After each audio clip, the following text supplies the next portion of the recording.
За сайн уцгаа. Итүү байна. Өнөөдрийн бичлэгээрээ Valorant-ийн эйжент болох Gentleman залуу Chamber-ийн ард нуугдах түүх мөн тэрээр Straight to Bio тэрээр хоёр нүртэй амиа хичээсэн гүлгүү гэдгийг хамтдаа тус бичлэгнээс харцгаая. Бичлэг эхлэхээс өмнө саба дараагүй хүмүүс нь саба дараарай. Лайк дараагүй хүмүүс нь лайк дараарай. За ингээд бичлэгэнд орцгоё. За манай Chamber бол Францын ухаалаг нарийн төлөвлөгөөтэй сайхан хувцалсан мэрэгэн бууч юм аа. Дэлхийд дээр хүмүүс түүнийг зүгээр л нэг эйжент гэж хардаг. Гэтэ яг үүндээ тэр бол стратегийн мастер, Ray Knight болон технологийн хослолыг өөрийн зэвсэг болгосон зохион бүтээгч. Chamber эхэндээ Францын армид албахаж, дараа нь хувийн цэргийн компанид мэрэгэн буучаар ажилласан.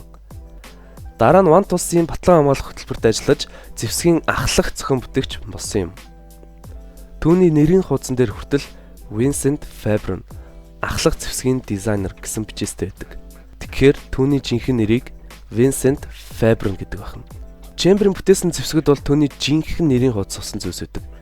Түүний гар буу хийд хантар нь алтан бүрхүүлтэй, дурантай бөгөөд ердийн гар буунаас хэд дахин наривчлалтай байдаг. Харин түүний гол зэвсэг Tour de Force Францаар хэлэхдээ амар хэцүү мөлий.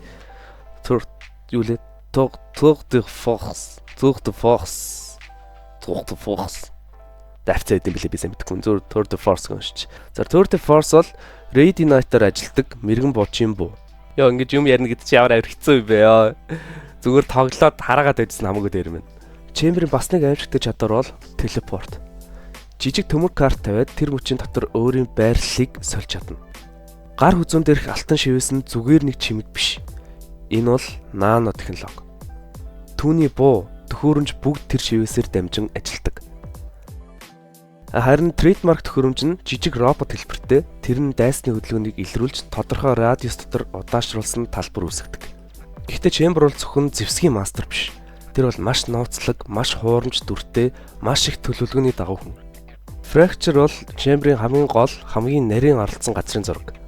Fracture дээр Chamber нь нууц гэрээ байгуулж хоёр үйлдэлийг зэрэг хийсэн байдаг. Тус газрын зураг дээр тэр трейдмарк төхөөрөмж болон телепортын системээр байрлалаа хурдан сольж дайсныг алсаас устгах хамгаалалтын хяналт үүсгэж байсан. Heat Hunter болон Tour de Force буугаар дайсны эсрэг наривчлалтай ажиллагааг үздэгсэн. Гэвч тэрээр нууц гэрээ байгуулж тус ажиллагааны хажуугаар өөр нэгэн зорилготой байсан. Тэр юу вэ гэхээр Fracture-ын системийг нууцаар ашиглах, мөн эвдрэл үүсгэх үйл ажиллагаанд оролцсон. Тэгэхээр манай Chamber маань хоёр талд ажилласан гэсэн үг. Нэг талд Fracture дээр дайсны эсрэг үйл ажиллагаанд оролцсон. Гэвч нөгөө талд Fracture-ын системийг ашигласан мөн Fracture-ыг баг багаар устгаж эхэлсэн. Яа. Би бол Chamber-ыг юм гэж бодоагүй. Би зүгээр сайхан залуул гэж бодсон. It is sad what happened here. Such a terrible accident. One that I had nothing to do with. Breeze, Pearl, Icebox гэх газрын зургуудтай шууд холбоотой байдаг. Товчхон тайлбарлавал Breeze-ийн эзэн Thurston Wolf-тай гэрээ хийсэн байдаг. Тэр нь Portal-ын системийг туршиж хамгаалалт аюулгүй байдлыг хангах үүрэгтэй оролцсон. Тус зүйлтэй холбоотой voice line бас байдаг. Be careful near the ship. That portal does not work as intended.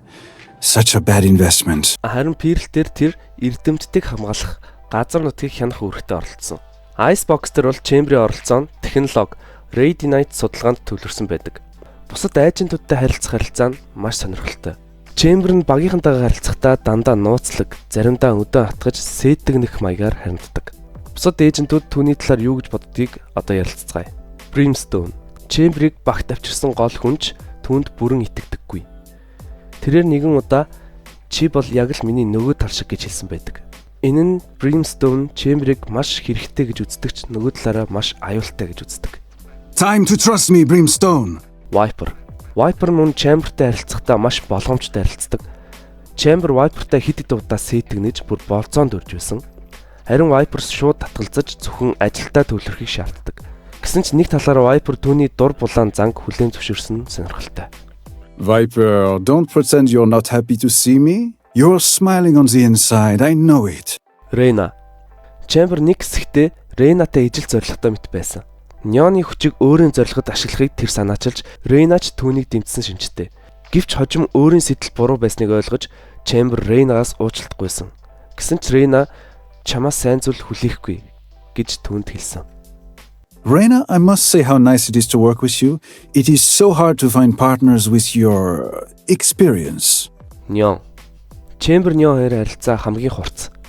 Тэд өмнө Кейсек нэртэй байгууллагад хамт ажиллаж байсан ч ойлголцол маш муу байсан. Чембер бүр нэг удаа Нёны цахилгаан хамгаалтыг солируулах санал гаргасан. Үүний дараа тэр уучлах хүссэн ч Нён түүнийг уучлахыг хүсээгүй. Terribly sorry, Neon. But you didn't like me anyway. Chamber, I'm here to fight. Whatever you're scheming, leave me out of it. Астра. Чембер Астрагийн хүчийг ихэд сонирхдог. Тэр бүр Астрагийн гар түүний ашигладаг Astral Guardian технологи татагдсан тухай voice line байдаг. Now, let's take a look at this hand of yours. Гэтэ зарим өрөөдийг арьс өнгөөр ялгарсан гэж олон нийт шүүмжилсэн тул хожим тоглоомноос тусдагсан. Гэсэн ч Астрагийн хүчийг сонирхсон нь өөрөө үнэн. Killjoy. Чембер Killjoyд бас ойртох гэж оролддог. Тэр түүний инженерийн оюун ухаанд хүндэтгэлтэй хандаж сэтгнэх маягаар ярих нь их бий.